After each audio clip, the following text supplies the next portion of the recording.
പിണക്കങ്ങൾ മാറ്റാൻ നമുക്ക് ഇനിയെങ്കിലും കഴിയണം. ആരായിരിക്കും സഹോദരങ്ങളെ മയ്യത്ത് കുളിപ്പിക്കുക?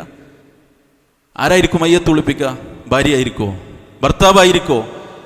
25 കിലോമീറ്റർ യാത്ര ചെയ്തിട്ടാണ് വയനാട്ടിലെ 10-30 ജനാസകൾ, 10-30 മയ്യത്തുകൾ നിലമ്പൂരിലേക്ക് എത്തിയത്. ആരാ കുളിപ്പിച്ചത്? ജനിച്ചിട്ട് കണ്ടിട്ടില്ലാത്ത മനുഷ്യർ, പേരറിയാത്തവർ. എന്താ കിട്ടിയത്? ഒരു കാല്, ഒരു കയ്യ്. അത് കുളിപ്പിച്ച് കഫം ചെയ്തത് ജനിച്ചിട്ടിന്ന് വരെ കണ്ടിട്ടില്ലാത്തവർ. ആരായിരിക്കും? അതുകൊണ്ട് എങ്ങോട്ടാ സഹോദരങ്ങളെ ഈ പിണക്കങ്ങൾ? ഒരു മെസ്സേജ് കണ്ടില്ലേ, ഒരു സഹോദരിയുടെ മെസ്സേജ്. ഉമ്മ നഷ്ടപ്പെട്ട ഏതെങ്കിലും കുഞ്ഞുങ്ങൾക്ക് പാല് കൊടുക്കാൻ ആവശ്യമുണ്ടെങ്കിൽ നിങ്ങൾ എന്നെ വിളിക്കണമെന്നാണ്.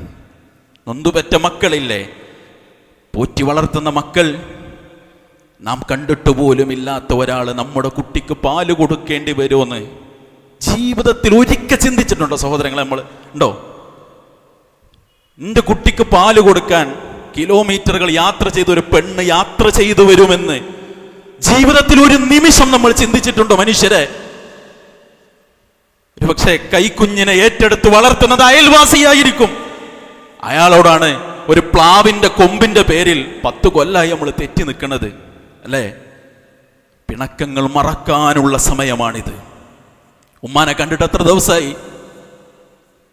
ഉപ്പാനെ കണ്ടിട്ട് എത്ര ദിവസമായി? എളപ്പാന്റെയും മൂത്താപ്പാന്റെയും വീട്ടിലെത്തിയിട്ട് എത്ര ദിവസമായി? എങ്ങോട്ടാ സഹോദരങ്ങളെ കാത്തു നിൽക്കുന്നത്?